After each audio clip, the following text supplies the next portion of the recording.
Shalom, good evening. We are live here at TMS Roundtable Global. My name is Dr. Tova Goldfein, and I am here with my host weekly, consistently, the wonderful Rose Hoy. Good morning down there in Australia. Good morning, Tova, all the way up in the Northern Hemisphere. Today we're introducing Rameshwar Das. Now, I found out beforehand that the Das part means servant. And the Rameshwar is about the Hindu deities. Now, Rameshwar was secretary to Ram Das, and many of you earlier on in the 70s and 80s read the book Being Here Now. Now, believe it or not, it's the 50th anniversary year of that book. He also wrote Polishing the Mirror. Now, Rameshwar Das has written a new book called Being Ram Das, and here we are. We've got them in front of us. Now Michael Galinsky met Rameshwar. Wait, let me see the new book. 1 second, Rose. There's the new book. Wow. Oh, there's the new book. Look at those eyes. Yeah. Beautiful. Beautiful. Now, Michael Galinsky, our co-host today, actually met Rameshwar Das when he was doing his movie All the Rage, Saved by Sano. So Michael is probably going to engage more with Rameshwar, maybe, than Tova and I, because he's got a background knowledge of all this. So welcome, both gentlemen. Thank you very much for being here with us. Over to you, Michael. It's a delight. Yeah. Well, I think one of the things that I think is so interesting about kind of having a spiritual bent towards the world is accepting that strange coincidences will happen and they aren't completely random. And so I just want to introduce you by telling how we came to meet, which was that I picked up Polishing the Mirror just before taking a plane flight. And it's a movie it's a book that's very much about the acceptance of aging. And at the time, I wasn't aging yet. Now I am. It's a few years later, so I'm age-ed.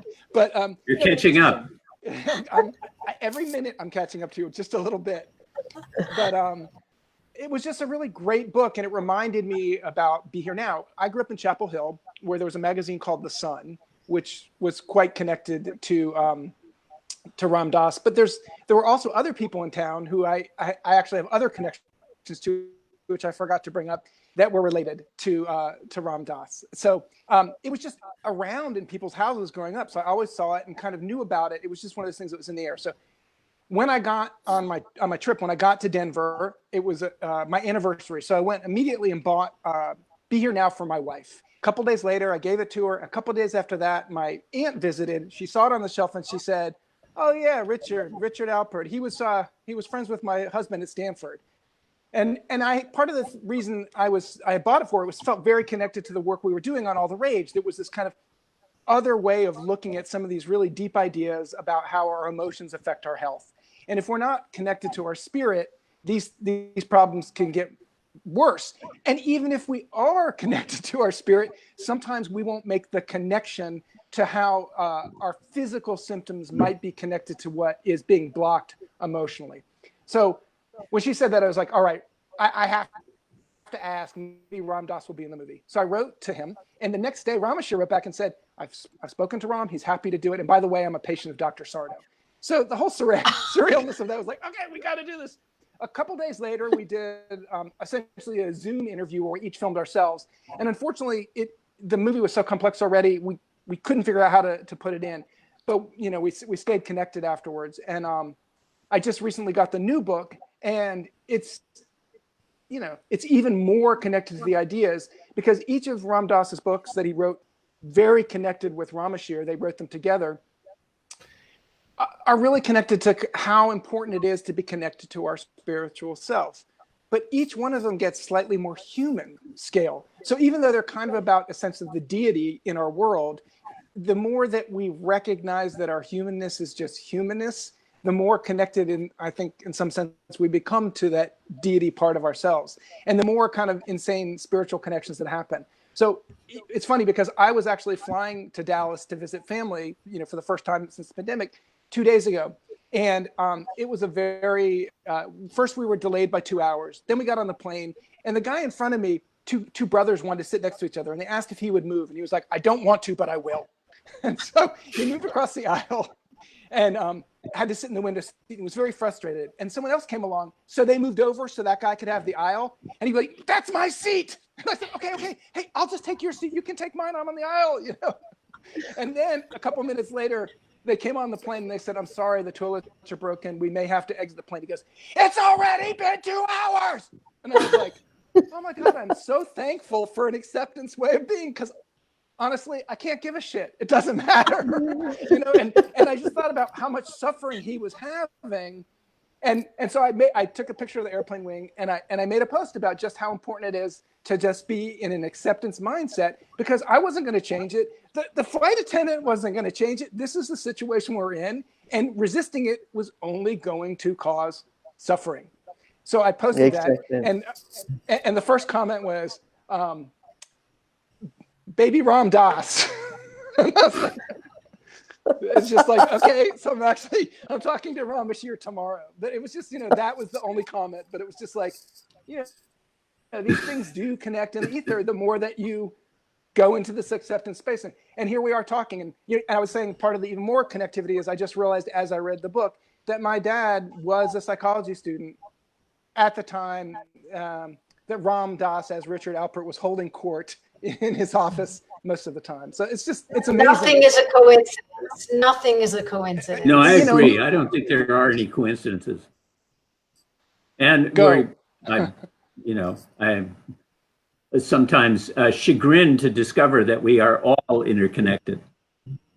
Yes. Yeah. And the thing that comes through from doing any kind of spiritual practice about that interconnection is that all of this stuff, spiritual, mental, emotional, physical, is really all one thing. Yeah. And reality in some sense is more like a projection, and I think that's what Sarno was really leading us toward. Yeah, except we're creating this reality that we live in, and some of it involves pain. The Buddha was kind of right about that. Right. Well, but the pain is just a manifestation of suffering, and we don't have to suffer if we're going to suffer less if we accept where we're at more. And I think that's essentially, that's the core message of Dr. Sarno, but it's also the core message of Be Here Now. And it's just different ways of articulating a very similar idea. But I think one thing that constantly comes up to me is just how much we are, we get stuck in the frames of our systems. And I think, I mean, even if it's a spiritual system, so we start to talk in the language of the spiritual system, which then tends to connect more deeply with people who are sharing that language and less deeply with people who don't. So we kind of create these in-group, out-group things, even as we're trying to expand our grouping.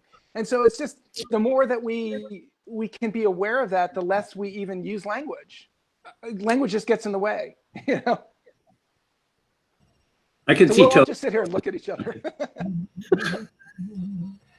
Well, I want to send the first take home skill that people can be helped with in this moment is the more we accept, the less we'll struggle. Yeah. Why is that so hard? Why is that so hard, Rose, for us to do, for so many people to do? Why is that so hard? Well, do you think it's more to do with being afraid of change, of being afraid of that fear is? Not only afraid, resistant. Pardon? It's resistant to change. Yeah, resistance. Yeah. Because to accept something is scary because it means I have to change. Yeah, things like aging. Yeah. Now tell us about. Don't mention it again. Okay. Will you tell us a little bit about the new book? Yes, please. Yes. Yeah, I mean, we worked on this memoir for 10 years. And Wow. Ram Dass did not want to write a memoir. So I kind of talked him into it by saying that we would try and look at his life as if through the guru's eyes. Through we both had this old gentleman in a blanket who he met in 1967, who was called Maharaji, which means great king. But he was also called Neem Karoli Baba, and he was always wrapped in a blanket. And, he was an older guy. And kind of eventually came to live inside us. The guru in India is like that polishing the mirror book is the mirror for your inner being, a real guru. I mean, there's all kinds of gurus. There's sex gurus and fashion gurus and, but And the real thing is a being that is part of your being, and it reflects that inner soul place. And as Ram Dass came to understand it, he really saw more and more of himself, and it was almost like releasing his karma in some way. For instance, I didn't meet him until he was Ram Dass. Before he was, Richard Alpert and all of that, and his psychology career, and then psychedelic explorations with Timothy Leary. And so in the course of doing this book, I learned about Richard Alpert. So it was quite an exploration for me as well. But I think in the process, especially of looking back at his childhood, he was able to, bring up and let go of a lot of stuff, much in the way I worked with the therapist that Dr. Sarno sent me to. It was really like dredging up the stuff that had held him back. And he was able to let go of that. And I think it really led to a wonderful kind of release of some of that stuff. And he felt, when he died about a year and a half ago now, he felt very free. And I have never met anybody who was so unafraid of death. Wow. yeah, So that aspect of, fearing change, and the biggest changes are birth and death. yeah. That is really something to inspire others. And Rameshwar, could you expand on that a little bit? Because that's something that most people fear the most. And it's the one thing we're going to do. There's no, what is it? Death and taxes are our life's Sort of thing you depend on. as near as I can tell, nobody gets out alive. That's right. Yes, exactly. Yeah, I like to say we have this disease called being human. And how that transformation happened. Yeah. Ram Dass worked a lot with death and dying people, and it started with his mother's passing when he was still, he had been fired from Harvard, and they were still doing psychedelic research, and it was before he went to India. And his mother died of, I don't know, there was not good diagnosis. It was essentially leukemia. And she died in the hospital, and it was he was very concerned about how she was being isolated from her family and her life, and that everyone around her was denying that she was dying. Mm-hmm. So she, in some sense, they had had a very sort of power-oriented relationship as he was growing up. She was a very dominant mother. None of us know about Jewish mothers, of course, but you get it. So he, at that time, when she was about to leave her body, he really met her for the first time, kind of soul to soul. And there was one point where he was visiting with her in her hospital room, and she was on a lot of pain medication and pretty stoned out from that. And he had just come from the Newport Jazz Festival. Michael knows about it, may not. And they had been tripping on mescaline. So he's in this very elevated state, and she's pretty out there too. And they were able to connect on a way that they never had before.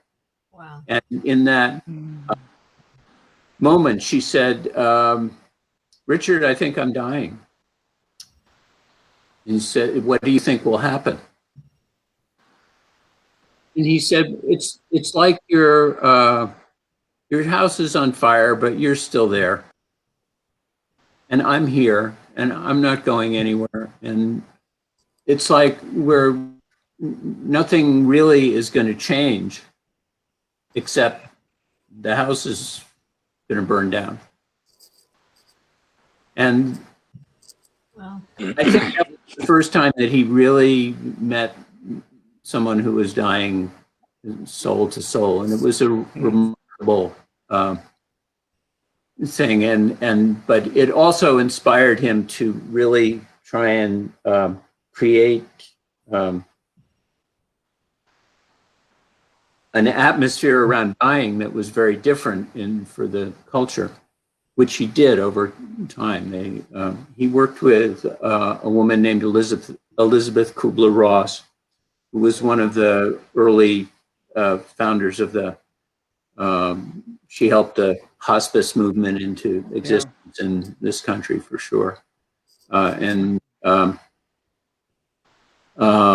wonderful character named Stephen Levine, who wrote eloquently about dying, and they ran a hotline for dying people for some years, and then they created a place in a house in San Jose where people could come to die in a very supportive environment, and it didn't work because the environment was so supportive that people didn't die. They would get another lease on life and live another 40 years. Yeah. Well, that says something, doesn't it? So I want to interject real quick and ask, what is the name of John Bruce's movie about Ram Dass and about dying? There's one about, you mean the one with Ram Dass and Timothy?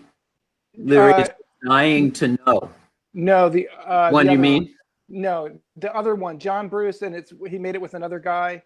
And in it, it's just a long interview and he's doing a meditation in Hawaii after the stroke. Oh, because it's a really beautiful meditation yes, on dying. Yeah. But he's a good friend of mine as well. So there's all these other small connections. But yeah, I think it's on Netflix. I remember the name of it. We'll put it up on the TMS Roundtable later. Okay. But it's a really, I mean, it's so important, and it's just interesting because, you know, even in this little 4 square, there's just so much connection to what you're saying. And I guess I want to bring it back to, this is why the new book is so important, because it's the most human scale book, and really the most human thing you can do is to be present when someone's dying. That's the most human gift you can give someone.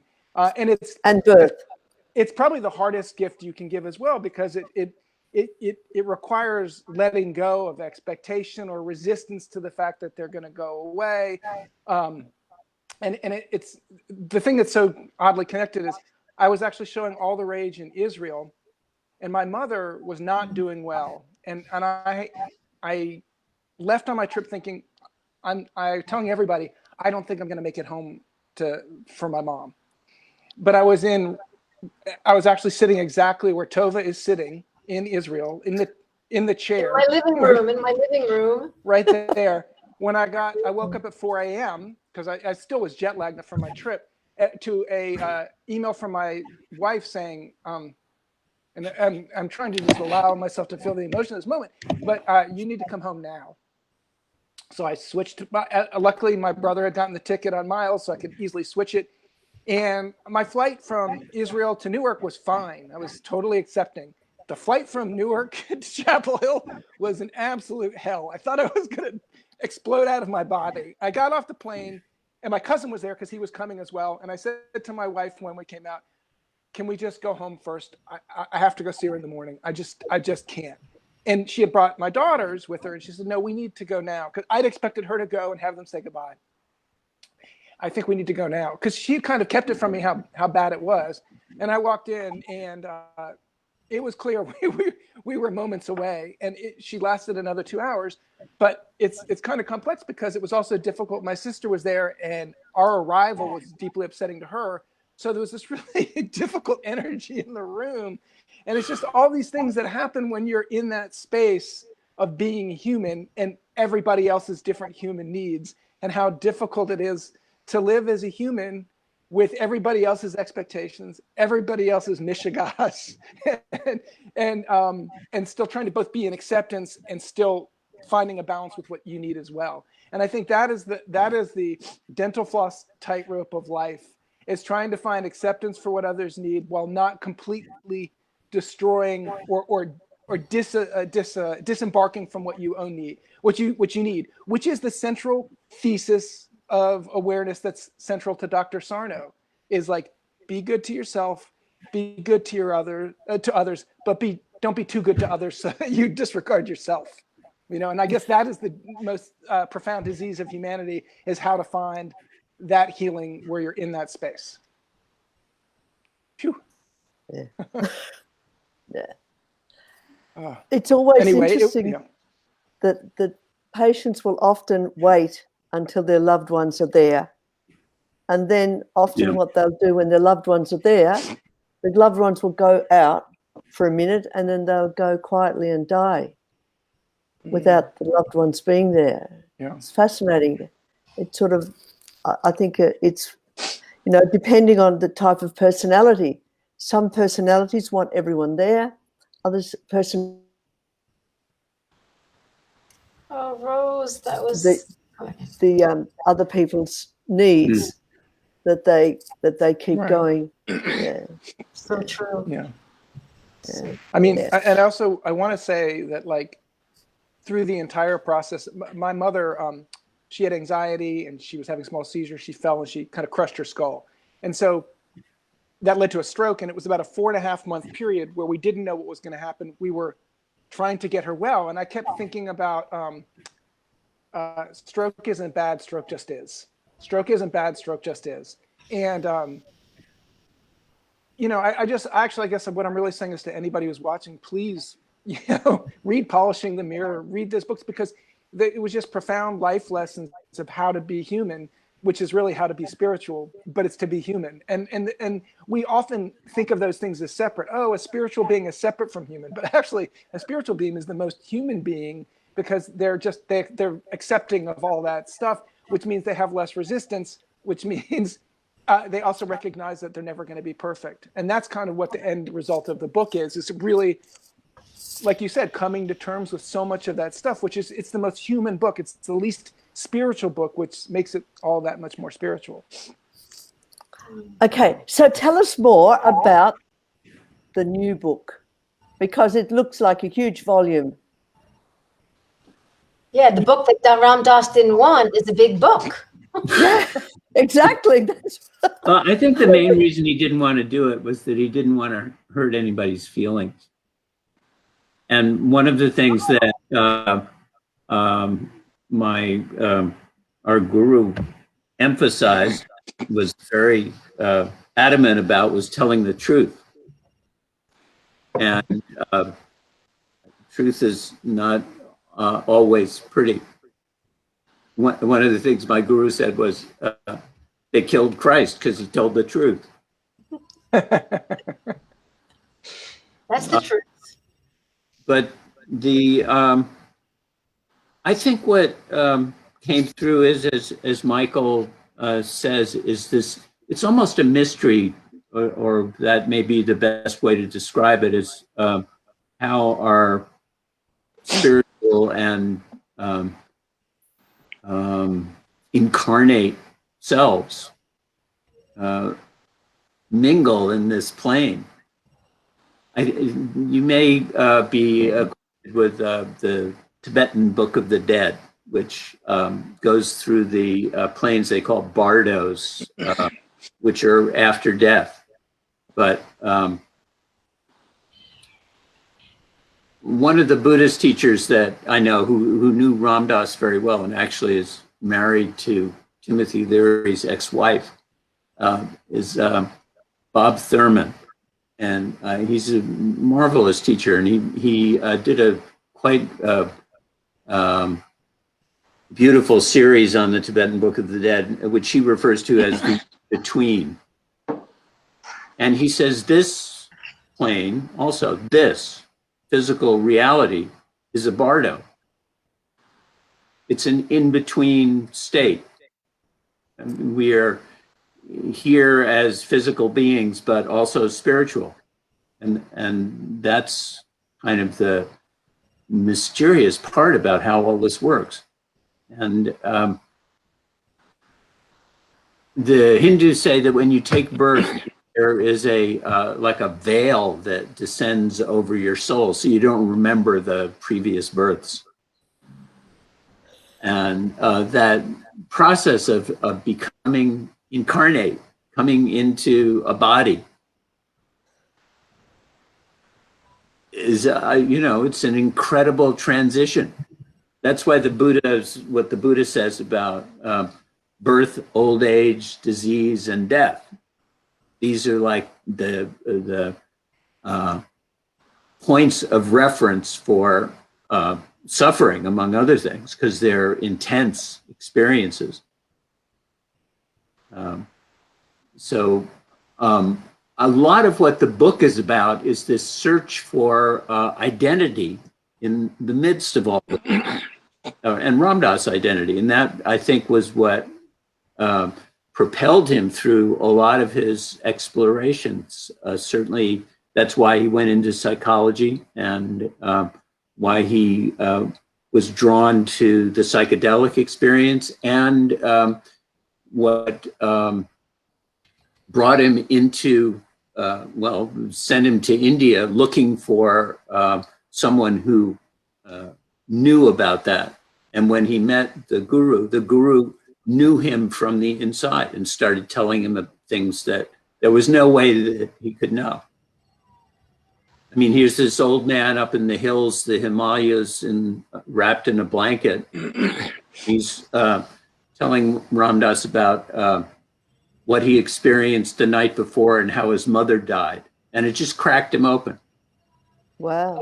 I want to interrupt you for a minute, Rameshwar, and maybe get a little personal. Tell me if I'm getting too personal, but why did Ram Dass, I'm curious, Ram Dass wanted to experiment with psychedelics to help him get closer to himself, to help him feel some feelings he couldn't feel?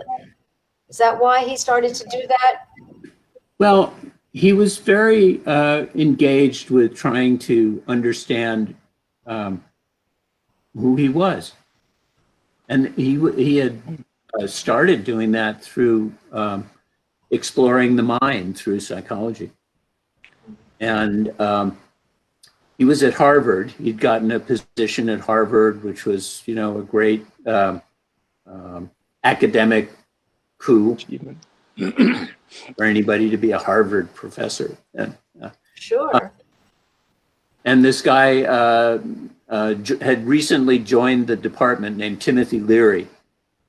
and Timothy was working on a book, and he was spending the summer in Mexico, and he ingested some, what are referred to as magic mushrooms, the psilocybin mushrooms.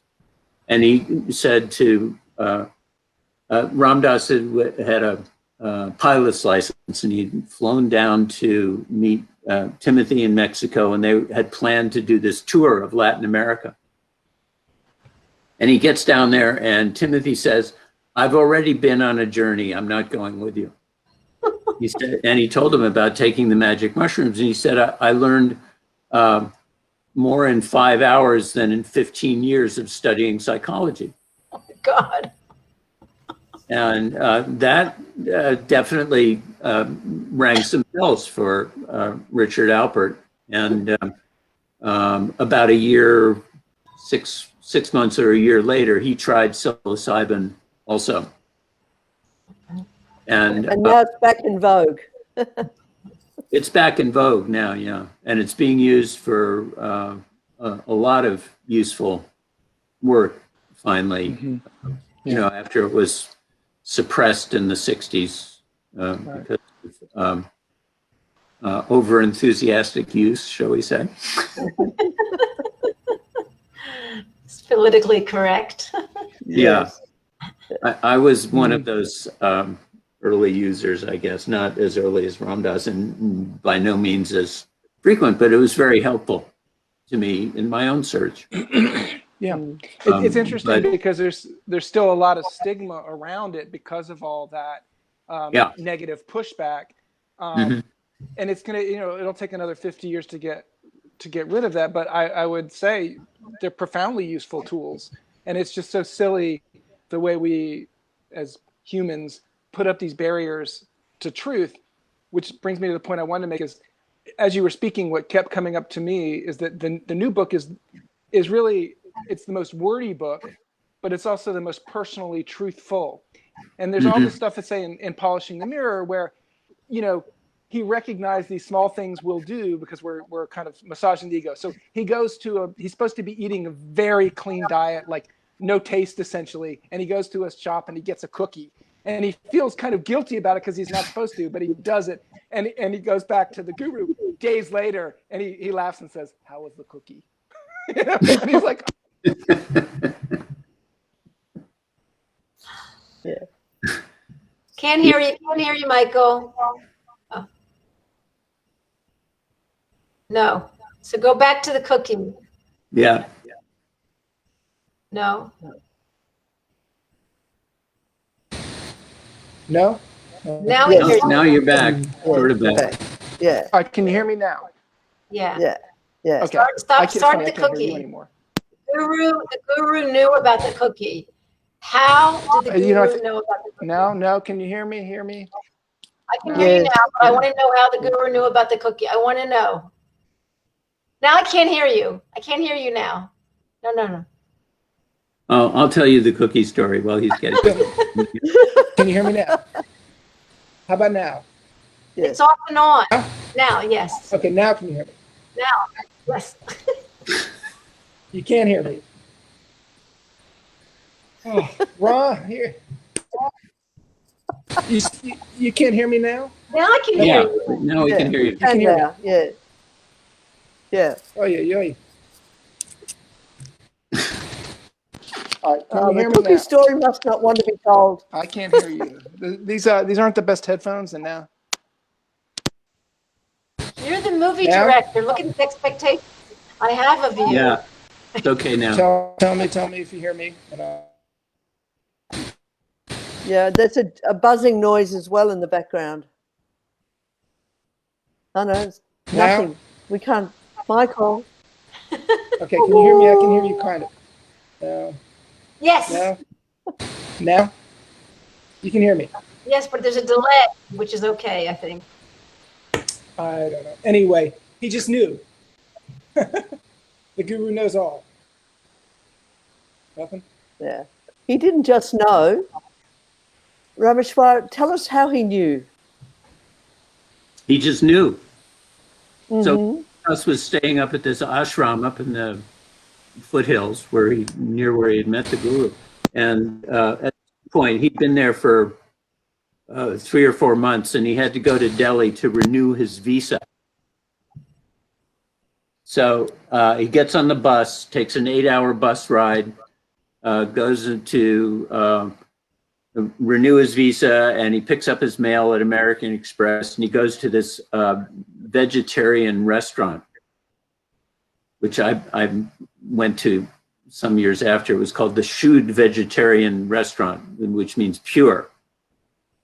And at the end of the meal, they offered him a cookie, and he's being a yogi. So he thinks, I really shouldn't have this cookie. But he surreptitiously sticks it in his shoulder bag. And then after he goes out of the restaurant, he kind of eats it in the alleyway outside. So then he gets back on the bus and rides for 8 hours and gets back to the ashram. And he sees Maharaji, the guru, and Maharaji says, how'd you like the cookie? Okay, that's the story.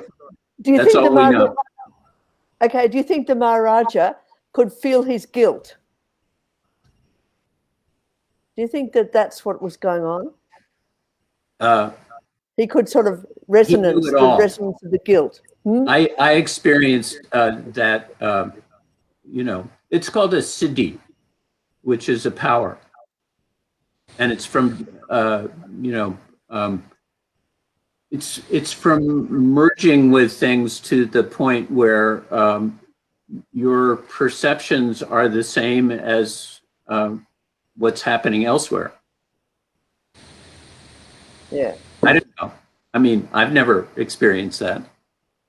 But he clearly could do it. Like a sixth sense. It's some kind of, we all have these sixth senses, but not all of us can tap into it. So maybe this guru has this ability to, again, a whole list of these powers. Yeah. And, they include things like, walking on water and being in two places at the same time and knowing the future and all of that stuff. This is a really serious question, but do you think these gurus they behave like they're on mushrooms, but they're not? They just have this unbelievable. They're so in touch with the reality. They're so in touch with people. Like, how would he know he had a cookie? I mean, how would he know? Well, I think when you the Buddhist hot dog joke. No. Tell us it. Okay, so the Buddhist goes to a hot dog vendor, and I hope I tell it right. You're safe here. You can say you're among family. He gives him $5, and he says, "Make me one with everything." And he gets the hot dog back, and he doesn't get any change. And the hot dog vendors, he says, "Where's my change?" He says, "Change is constant." So when you become one with everything, all of that is accessible. And my guru kept saying, "Don't you get it? It's all one." It's like changing the TV channel. Yeah, he would hold up a finger like this, and it was like he was scolding people, but that wasn't what it meant. It meant it's one. It's all one. Yeah. We're all one. Yeah, I'll just interject. We have these separate bodies and all that stuff. It's crazy. Shlomo Karlebach was also like a very high rabbi. Yeah, he's a sweetheart. Yeah, well, he would say 1 and 1 equals 1. Yeah. Unbelievable. Yeah. Unbelievable. So tell us more about being friends with Ram Dass, and what would you guys do all day? Would you go for a jog? Would you bake cookies? What would you guys do all day? Well, marijuana ones, maybe. I met him when I was in university, and he'd just come back from India, and he'd been up at this ashram in the Himalayas, where that cookie story came from. He had been on silence a lot of the time because he had been, um, staying in this place where nobody really spoke English anyway. So there wasn't anyone to talk to. It was like, enforced silence because there was no one to have a conversation with. And he was learning yoga intensively and doing a lot of the what's called pranayam, which is the breathing exercise side of yoga, and meditating, and not much else. And when he came back to the States, nobody really was aware that he was off in India. So I went to a talk that was said Richard Alpert, and unbeknownst to me, he had done his master's degree in psychology at the college where I was, at the university where I was, and some of his students were teaching psychology at that point, so they invited him to come speak, and he got the invitation in India. And it was the first talk that he gave when he came back. So it's still sort of winter, and I'm expecting a Harvard professor-like person to show up, and this guy walks in with a long beard, in a white dress, and barefoot in the frozen mud of New England. And he starts talking, and he's talking about how his experience with psychology and psychedelics and learning yoga and meditation all came together. And in that moment, those hours, he spoke for, 6 hours. He started talking at 7 or 7:30 in the evening. He talked until 3 in the morning. And he had a lot, when you keep silence like that and do that kind of, intensive inner work, you build up a lot of juice. Yeah. What would you talk about for 7 hours? Consciousness. Oh, okay. And, Tell us more. That state of oneness. Okay. Would you elaborate a little bit more? He brought it in his experience in India, and he was very fresh with learning yoga and doing those practices, and it was still very new. And there was this is 1968, and there was a lot of turmoil in the culture happening at that juncture. The Vietnam War was raging. The civil rights movement was still a gigantic upheaval in the States. And psychedelics were still legal and accessible especially on university campuses where I was. And there was a lot of change and experimentation going on. It was a very fertile period with a lot of cultural upheaval. So that moment when he walked into my life was kind of a pivotal point for me also. And it changed what I would say was my point of view, how I see myself. And it was because his point of view had changed. And when I got to India 2 years later, a year and a half later, and I saw this old man in the blanket, I realized that I had met him that night that Ram Dass had spoken. He had through Ram Dass in some way. Wow. Can you tell us about how oneness affects you and how in your own personal life, so that our viewers can get an idea of releasing their expectations, or I'm not quite sure how to frame that. but that oneness can be within us all the time. Can you sort of pass on some information or ways of achieving I that? doubt it. Something that sort of, I mean, it's like, some people get, enlightened in 5 minutes. I'm a very slow learner. And it's taking me a long time, and it's probably going to take me a lot longer. well, you sound like one of us then, but we haven't Huh? sort of, you sound like one of us, except we don't have the Indian name. Yeah, so what? Yeah. Yeah. There's an expression in New York, that and $2 gets you on the subway. Right. But also change your name, change your reality. So Yeah, it's more about that change in point of view, I think. Yeah. And that is the best way I can describe it is it's sort of that shift from feeling yourself as being the center of the universe, which most of us do most of the time, and being completely engrossed in our own thoughts and feelings and, what we do as being the most important part of the universe.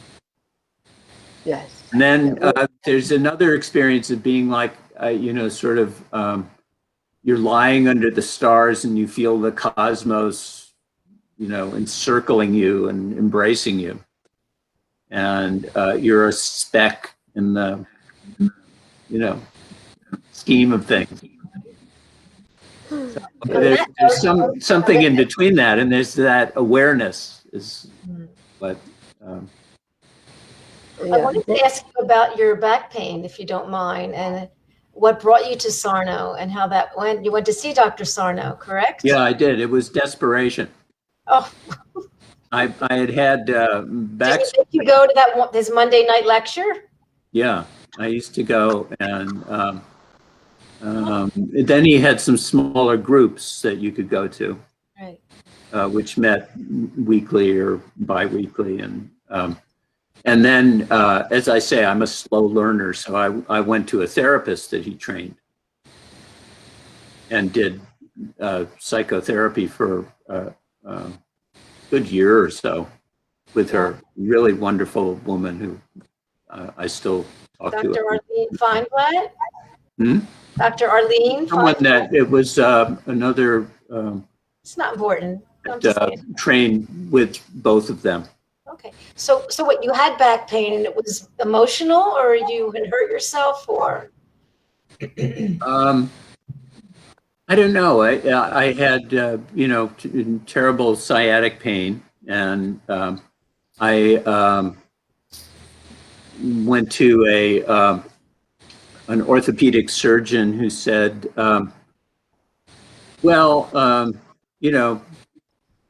it's going down your leg now. If it gets any worse, you might lose bowel function, not be able to control yourself, or But was not an attractive option. So I did the surgery with the orthopedic surgeon, and they took out, my Surgery? disc or something. One opinion. And, Amazing. and it took me kind of 6 months to recover from the surgery and get back to some, Normal life. Yeah. being normal function. And I remember just after the surgery, my wife gave birth to our daughter. And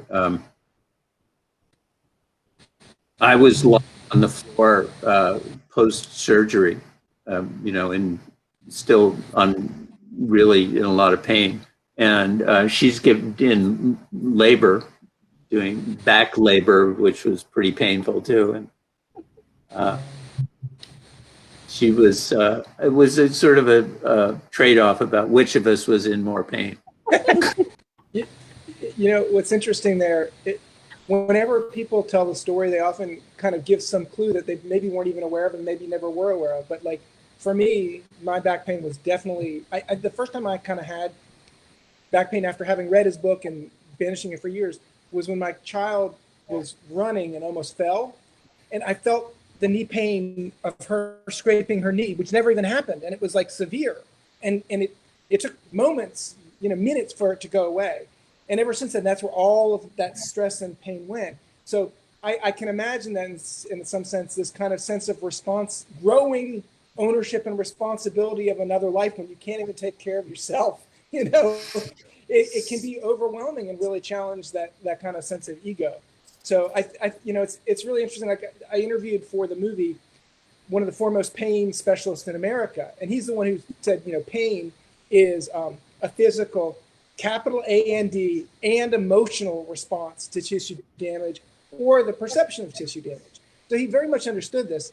But then he explained to me that he had a very terrible bout of back pain, and it happened when he was moving out of his residency office to start a career. He lifted a very heavy object, and that's what caused the pain. I was like, dude, your whole life was changing. You're not really recognizing the emotional weight of it. I mean, you just told me the story, and he still wouldn't buy it, Or like Gabor Mate said he discovered all this stuff. When he hid his knee pain from his mother when he went to visit her in the hospital, right? He had just had a small procedure on his knee to deal with his knee pain, and but still couldn't make that connection. Or Ashok Gupta, who has a kind of mind-body approach to fibromyalgia and chronic fatigue. He was doing an interview with us in Boston. He had come to a big family wedding in Boston, and he was having trouble sitting up, so to sit on a bed because he'd hurt himself lifting his bag to get on the plane. Meanwhile, as we did the interview, his mother busted into the hotel room 5 times. And each time he said, okay, Mom, I'm doing this interview. Could you give us 20 minutes? And she wouldn't. And I was like, so you realize like you were coming on this trip when you're back and you're not even making the connection. It's just really so profound how much we resist it. And, just going back to what you said, it's all so much about being truth to ourselves. Like if we just, oh yeah, that's really pissing me off. My mom's coming in, but you can't even make yourself aware of it. It's gonna squeeze out just like a disc in your back, when it's actually not the disc that's doing it. So true. I mean, Rameshwar, you had surgery sort of reluctantly, like, your wife is having your first child, she's in pain, and you're on the floor. I mean, like, what a helpless feeling you must have been feeling. Yeah, it was an intense life change. And I think it was stuff from childhood, though, and probably, as you discovered, Michael, it had a lot to do with anger and dealing with that. Yeah. To say something about how Ram Dass dealt with pain, though, also, because somehow or other, I mean, he had a lot of pain. He had, in his later years, he had diabetes and he had neuropathy in his feet, and he couldn't, even move much at that stage, and it was kept him up at night quite a lot. And at one point, I had an episode of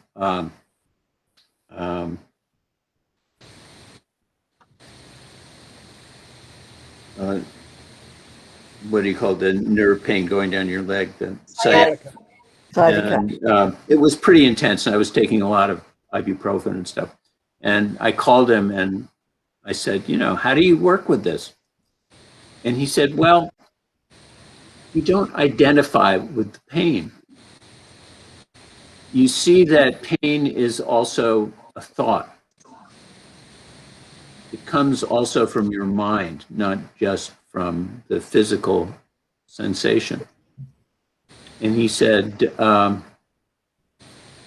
am not my thoughts. I just am. And to the extent that you can extricate yourself from that identification, you can work with pain more directly sometimes. But that's practice. That's profound. That's it. That's it in a nutshell.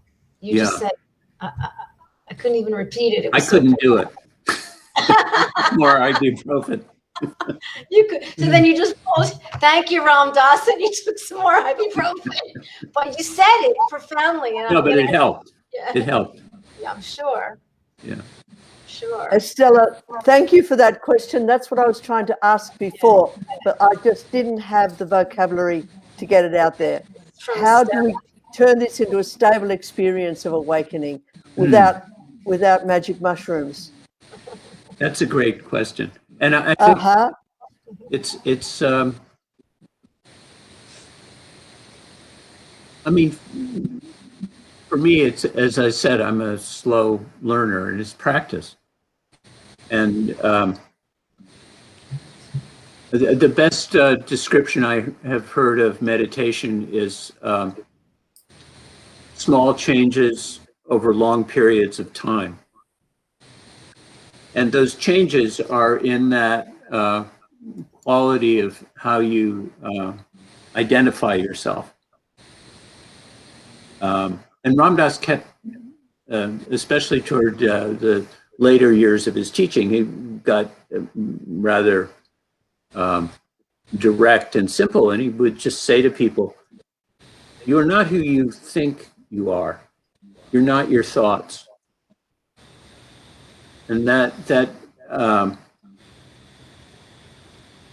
shift of point of view, which is what I was talking about, that I experienced earlier with meeting the group. There is this quality of both awareness and becoming more attuned to your own awareness, and of love. Those seem to be the two real ingredients that can allow us to let go. Talk a bit more about love, please. Well, at one point we were having and it's in that another book that we worked on called Be Love Now, which I like a lot. I think that it's got a lot of good stories in it. But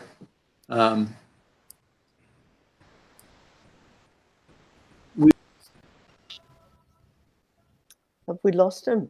Oh, I just looked away and I said, We've lost it. Have we lost Michael as well? We can still hear you. We can still hear you. Oh, okay. No, I see Michael. I see you. Michael, do you see us? I do. Yeah, okay. I don't see Rameshwar, though. No, in a minute he'll be back. That was profound.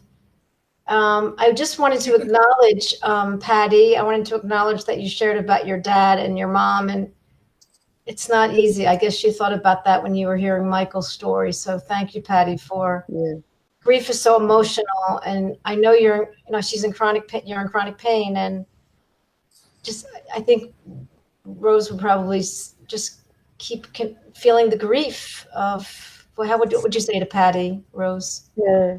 Well, feel the love if you can. Feel the love for your mum and dad and the loss, and acknowledge the loss. I think also love for oneself. I think sometimes these things get really wrapped up in ego. One thing that all of us who do the show have been dealing a lot with the presence process. And I think the presence process is as much about discipline as anything else. You're meant to do it every day, and you're meant to do it at a prescribed time. And so, I've been having a lot of trouble trying to articulate some of these ideas to my daughter, who's struggling with some issues. And I just say it's both wildly simple and impossibly complex trying to deal with these things, right? And that's what you were expressing on the share, was this idea that you can understand what you're supposed to do and still find it almost impossible to do. But what it takes is discipline. It's just like learning, the 10,000 hour rule. If you want to learn to play an instrument, some people can, pick up an instrument and they just know how to play. I have friends like that. For me, it took 10,000 hours and I'm still a shitty bass player. But at least I can kind of do it, right? Huh? So 10,000 hours plus and ongoing, Michael. Right. but the point is, the discipline of just becoming slightly more both connected and disconnected from your ego at the same time. So one point is the connected part is recognizing it, and disconnected is not being it. And so, back to the point, Patty, about the being in so much pain, and then having that amplified by that loss.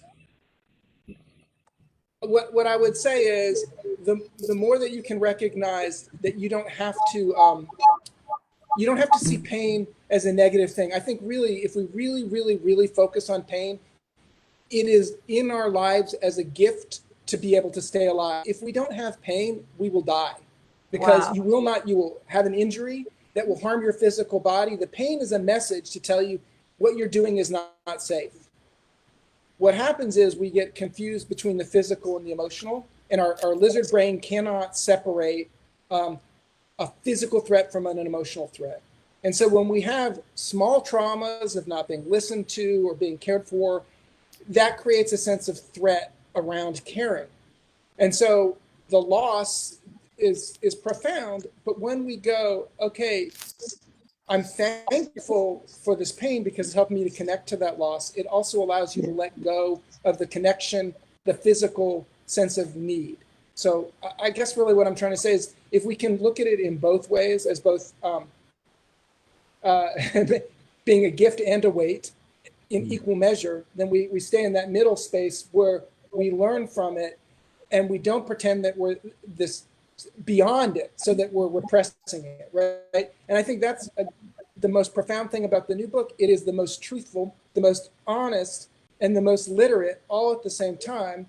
It's a 500-page book that you can read in a couple of hours, not that quickly. But I think it was the goal of our movie was to be present and real enough to allow other people to relate to their own lives and what was going on with them. And so I just found so much value in it, and I found so much value in the work, which is, even if Ram Dass is not in the movie, Ram Dass is in the movie, right? Wow. So you got to meet Ram Dass even if his interview didn't appear in the movie, because it really affected the process of making the movie, just really sitting with those ideas. And how do you weave the spiritual into something that is not, doesn't look spiritual, but hopefully does affect people in that way.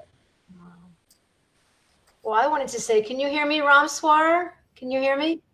Okay, glad to have you back. I wanted to say how being here now was the first concept, and now it's one of the biggest things, between the power of now with Eckhart Tolle and the presence process with Michael Brown. It's an old ancient concept, and we're connecting it now to the Sarno work, to pain, to accepting, to loving oneself. It's just, there's again nothing new under the sun, and I find that so interesting. What goes around comes around. And so, Ram Dass was onto something. He got it. He figured it out. Doesn't mean he had to throw in the towel to Harvard. They lost him, which was their loss. But it was a trade-off for him. And it really is the greatest therapy we could give people. Don't you think, Rose? It's a great thing we could give people, to teach them how to self-love and self-care and be self-aware. Yeah, it's something that comes, it's the spring that comes from within them. And it's the spring has been covered over with self-criticism and things like that. So by exposing the self-criticism, the spring can come from within the person, and then that love can come out. And that's what I was hoping, that we'd actually talk a little bit about that love experience coming out, because often that's held back because of the suffering. And underneath the suffering is this loving heart that wants to reach out to the world, but it has to reach out in fullness. Beautiful. I think what was going on, there was an echo. It might have been coming from Rameshwar. Yeah, I think he was trying to figure that out. Yeah. I think, another thing that I'll just bring up from what you said is kind of, love is accepting our imperfections, and the reflection of our imperfections. So the more we accept our imperfections, the more perfect we become. Because it's when we're resisting fantastic. those imperfections, Well, that's the paradox. That's the paradox. we're living in an untruth. Yeah. Yeah, because none of us are perfect. Yeah. That was Ram Dass coming in from the heavens. I was just wondering, where does he fit in now that he's gone? Where does he fit in now within you? Good question, Rose. Let's try We've this. got very bad reception today. Can you hear me okay? Or Yeah, I there's think an something happened where you're feeding back a little bit. Maybe if you just turn down your volume, it will help. let's see if I can do it.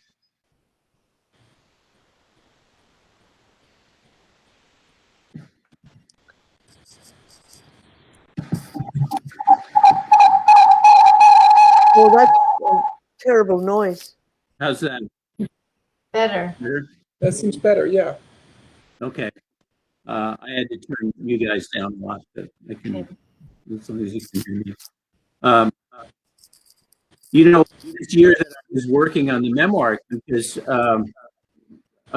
Dust died at the end of, oh, I see. There's two windows open here. I think That's what it yeah, is. this is doing Yeah. You just solved the problem. Yeah, had you finished the book with him before he died? And Well, we had finished it up to the first draft stage, and the I'm sorry, I'm still Yeah, go ahead and with close this. the window. Just take your time. Can you hear me okay? Yeah, I think Yeah. it's echoing because All you right, have two I just windows can't open. see you, but that's all right.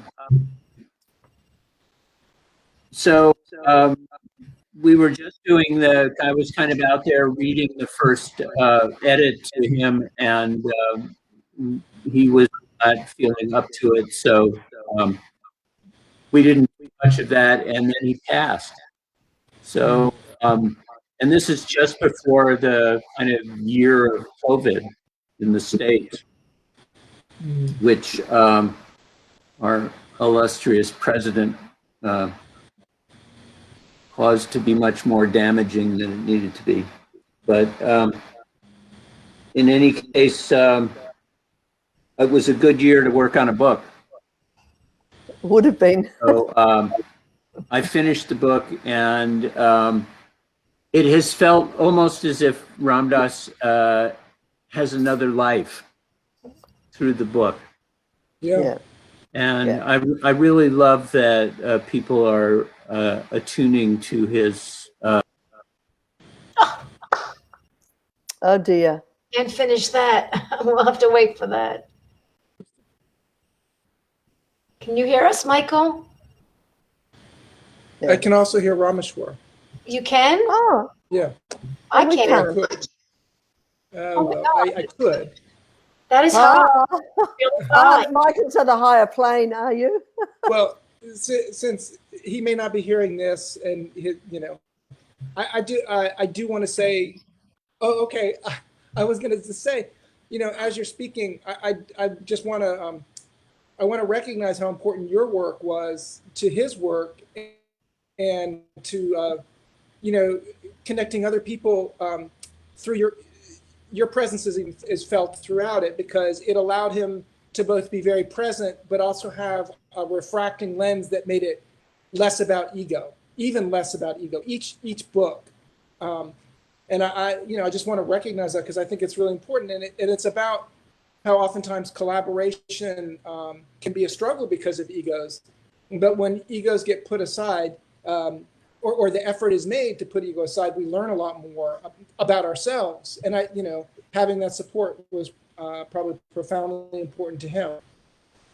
Yeah, I mean, they must have had, Rameshwar and Ram Dass must have had an incredible, relationship. And for Rameshwar to devote so much of his time and energy. And, I realize he has a wife and children, so wonderful. He was able to balance, he was able to really multitask. And I hope Rameshwar comes back. He's teaching us a lot of patience. He's here. I'm hearing him. Oh, no, he's not really here, Michael. So Michael, he's not really here. So So why Wait, can you hear no, him no, and we can't? he's speaking. You don't hear him? Michael, No. you're not speaking.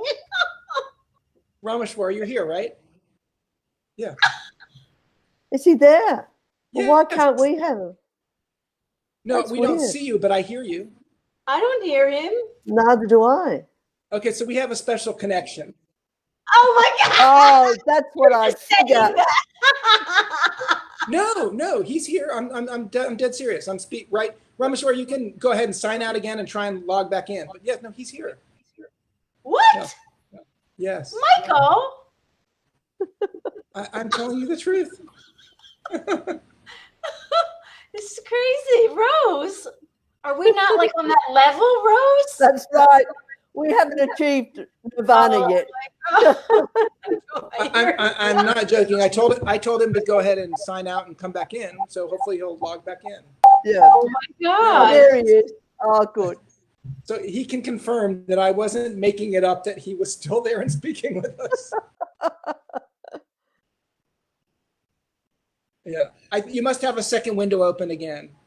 Maybe you have a separate window as not just a tab. Like if you move your browser out of the way, it'll be behind there. In any case, we're kind of nearing the end of the hour plus, Yeah. but I thank you so much, and again, thank you so much for all of your willingness to participate in not only this but the documentary. And like I said, I really do feel that even that small, simple conversation, even without it, he and your work would have been in the film. And I just think that's what's so important about both fellowship, conversation, listening, is it allows other ideas to come in. And I think so much of the time, I'd like to center on this. We often listen with resistance without realizing it, right? Like we think we're listening, but we're actually resisting what's being said because we go into a defensive space, which feels self-protective, because to listen means we have to change, and we don't want to change. I think we're often like a scared cat that's under a couch. We don't want to be dragged out because we think it's less safe, but it may be a couch in a living room where there's no birds of prey, so we are safe. And that's, I think, if we can live our lives recognizing, you know what, the bird of prey may come down, but if I live under the couch, I'm going to have a very limited life. It's to live fully. Yeah, to live fully is to accept that, death will come when it's going to come, but I want to live as fully as I can. Yeah. So many profound statements were made in this. So many profound statements about pain, and honestly, I think if anybody has any request about the Sarno movie, they're asking for the spiritual thing, and we just said it. We just did the sequel here about the Sarno spiritual. It's already in it. It's already been said. No more movies. Do you have any time to do a movie? Like maybe you bored and want to do a movie? Because can you imagine after Sarno, what would Sarno say about the spiritual? We could do an entire movie with amazing advice for people to get well and stay well. Welcome back. I think one thing that's interesting. Am I back? I think, Yes. yes. Oh, you're back and better than ever before. My back is back. How is your back, by the way? How is your back? My back does pretty well. I mean, I'm out pulling weeds, and I was just out cleaning the gutters before we got Thank on. God for that surgery. Climbing ladders. No, it wasn't the surgery. The surgery is useless. Yeah. Well, Tova had just asked something about Dr. Sarno and what would he say? And I would say that one reason he was able to have some level of success is despite his system rejecting him, he stayed within the system, which gave him a certain level of bona fides, which allowed him to go out into the world. I think it also limited the ability to connect with a wider audience, an even wider audience, who maybe didn't need the exactness of the science stuff. And I think, he was really struggling with that, how to be in the system and yet be outside of the system. And I think that was very hard for him, because I think there was some ego that was there involved that went unresolved on some level. but to your point, Tova, what would he say? I think in his heart, he was a deeply spiritual person, and he wanted more than anything else to help as many people as much as he could. But he also had a really hard time with the BS of systems. So he stayed within the system, but that was a lot of weight for him to carry, because the system, you're living in a system that's constantly and violently rejecting you. It's going to have an effect on you. And that's the difficult thing about all of this work you're helping me to see, which is that as hard as we work on ourselves, we're still wedded to our core relationships.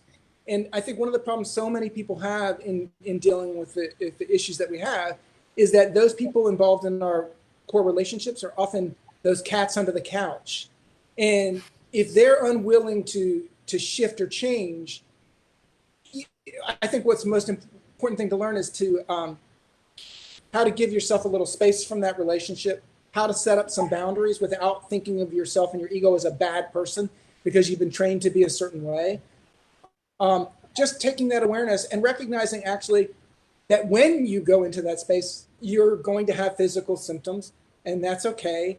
It's not a crisis. It's a sign that you probably need to just give yourself a little more space from that without blaming the other person that it's their fault, because it's always our own fault. It's always our own responsibility on some level. It's our own responsibility. Like I like to think about responsibility as really a response ability, an ability to respond. And the ability to respond is to not be locked into what that expectation is. It's to respond without carrying the weight of that expectation. And someone may say, "You're a terrible person because you've done this to me."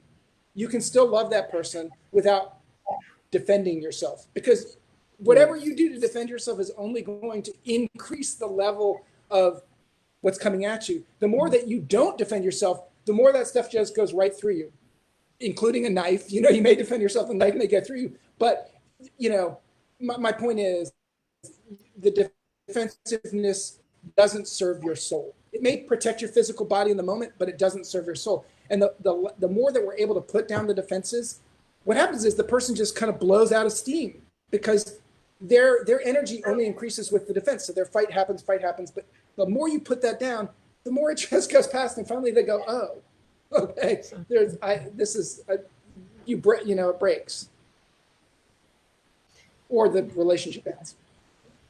Okay, I think we could call this episode "Serving Our Souls." What do you reckon? And I want to say, I need to mention, because this could be a whole movie. I mean, can you imagine the stress that Dr. Sarno went through? He would probably go home and speak to his wife. I mean, you saw the stress on his face. He was so, it was amazing he didn't have back pain or problems. And he lived till 94, 96, because he expressed himself through his work. He expressed himself in Congress. He expressed himself. But you could see on his face, because Michael, you got pictures of his face in the movie and his wandering and his. But Tova, I will say this: as soon as he lost that position of power that allowed him to do his work, he really did fall apart and was in the hospital almost the entire next year and never really recovered. I didn't know that. I think there was some identifying with that position that gave him the ability to do, but so much identity. I mean, that was my father. He, stepped down from being the head of the department, and the next 2 years he was in terrible pain and suffering, even though he'd been saved by Sarno 30 years earlier, and he knew what was going on. But quite honestly, he never really did the work to the level that he probably should have, which is why I redouble my efforts to do the work all the time. And I am pretty disciplined about it, because I don't want, as Ice Cube said, or one of these rappers, I don't want to go out like that. I just don't want to. And I want to follow the path of what Ram Dass gave us, is to just continue to know ourselves better, because the more we know ourselves and are truthful, I just really want to go back to the truth is so essential. If you can't be honest with yourself, who the hell are you going to be honest to? And Exactly. the more honest we are with ourselves. Back to the cooking story. We're back to the cooking. It's the cookie. Michael, I think the piece about love that I was starting to talk about is really that essential piece. And Dr. Sarno had that, and yet he was, as you said, wedded to the institution. And I remember, the Ram Dass book starts with his being fired from Harvard. Wow. And at that moment, he had the experience of like, wow, I'm free. Yeah. And he went on to, all of the other adventures that he encountered. You don't think he was a little bit, he was insulted? There was any part, maybe his unconscious was like a little bit rejected?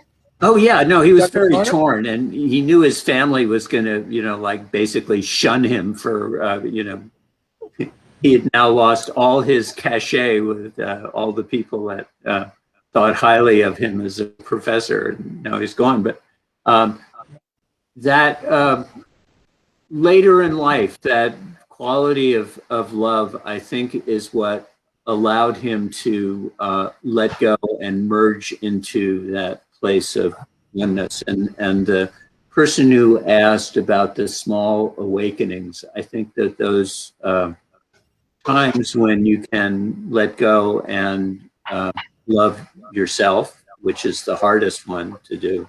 I mean, you can love other people, but often loving yourself is really the tough one. Yeah. And Ram Dass came to see love as a state of being rather than a relationship. And that's an interesting one to consider. That we can live in love whether or not other people love us. Yeah. Well, that's called character change, isn't it? That's true character change. When you can be a loving spirit without needing to have it reflected back to you. Yeah. Beautiful. That was what I got from the guru. It was like he was just sort of radiating love. It wasn't like, he wasn't loving me. He was just love. Yeah. Yeah. Beautiful. Yeah. Beautiful. Well, if you ever get bored, Rameshwar, with like gardening and sewers and writing books, you can always call Rose and I, and we'll meet again, like, monthly. I could use some good counsel occasionally. Oh, great. We'll send you our card. We'll send you our program. Anytime. Rameshwar, would you hold up that book again, please, for our audience, just as a reminder? And Tova, will you put the link to the book? Yeah, There we are tonight. on the feed, so that anyone who is having a moment of wanting reflection, they can be It's a little reflective. immersed. Yeah, they can be immersed in being Ram Dass. Yeah. And really, that's an absorbance sort of thing that, that interconnectedness that you were talking about earlier on is actually part of absorbing the vibes or the of someone like Ram Dass. Yeah. There's a wonderful Mayor Baba quote, who was another saint from the India, who was kind of a Sufi saint, but he says love is like it's communicated from one person to another. Those who have it give it to those who don't, and it goes from one heart to another, from one person to another that way. It's just one heart to another heart. Beautiful. So thank you all for a beautiful, beautiful evening in America and Israel and an early morning in Aussie land. Yeah. So thank Thank you you all for again. getting up. Yeah, no, yes, Rose, you're amazing, Wonder Woman. There'll be a YouTube for anyone who wants to hear it again, because so many profound truths. I'm blessed, and thank you, Michael, for joining us. Have a wonderful day, evening. We'll meet again, that's for sure. Michael, it's great to be with you again. Yeah, it's great. I really appreciate it. And oftentimes, like, I was just having a conflict with an editor of a newspaper because he had said, oh, I'm now an editor of the section, and send me your pitches on Twitter. So I sent him a pitch about Dr. Sarno and all the rage, and he wrote back, yeah, it's it's a little late, for Dr. Sarno. Like maybe it's kind of like, well, your paper actually never covered him.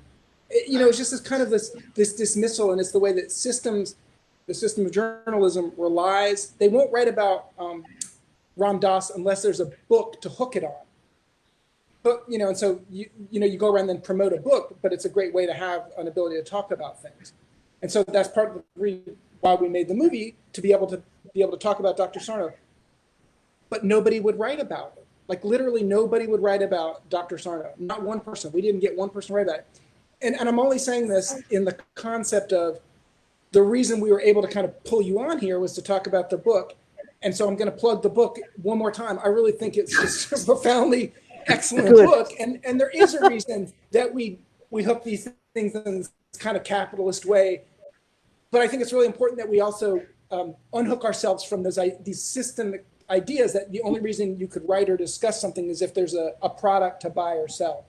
So I hope that everyone will talk about Ram Dass all the time. I'm going to add to that. But he was saved by Sarno, and we're going to meet thousands of people in the future that were saved by Sarno. Oh yeah, thousands. Yeah, look, tens of Michael, thousands. Yeah, when you say that, think about it in the terms of, now that we've opened this discussion, people have now got a book that they can go to delve deeper and get a stronger feeling if that's the way that they're moving. And it enables a person to move in a particular way. Like, think about all the people that have said, I've watched your movie, for example, and those that have been open to it, just go one step further. I'm so thankful for that. All I'm saying is, I'm really talking about how systems, including actually the system that Ram Dass was a part of as Richard Alpert at Harvard, right? Honestly, we can all be thankful that there was a part of him, his presence probably, that undermined his career, partly on purpose, because it wasn't who he needed to be. Yes, and exactly. So it had to happen, and we can all be thankful. And the point is, when we hit those points where like, oh no, this terrible thing happened to me, we can go, oh my God, I'm so thankful that terrible thing happened, because it freed me from that expectation of the system. And that's what we want to shift ourselves to. So, I'm so thankful that for Patty, there's a thankfulness that you can be present enough to know that like you're feeling all this grief and all this pain, but you have a pathway out because you know the pathway. And it's much worse to repress it to the degree that you don't even realize it's going on. So, yeah. Beautiful. Oh, I hate to say goodbye, but we're going to say goodbye. We'll meet again soon. We'll meet again. So much. Are going to clean themselves. Here now, another time. Wonderful. Thank you. All the best. Blessings. Bye.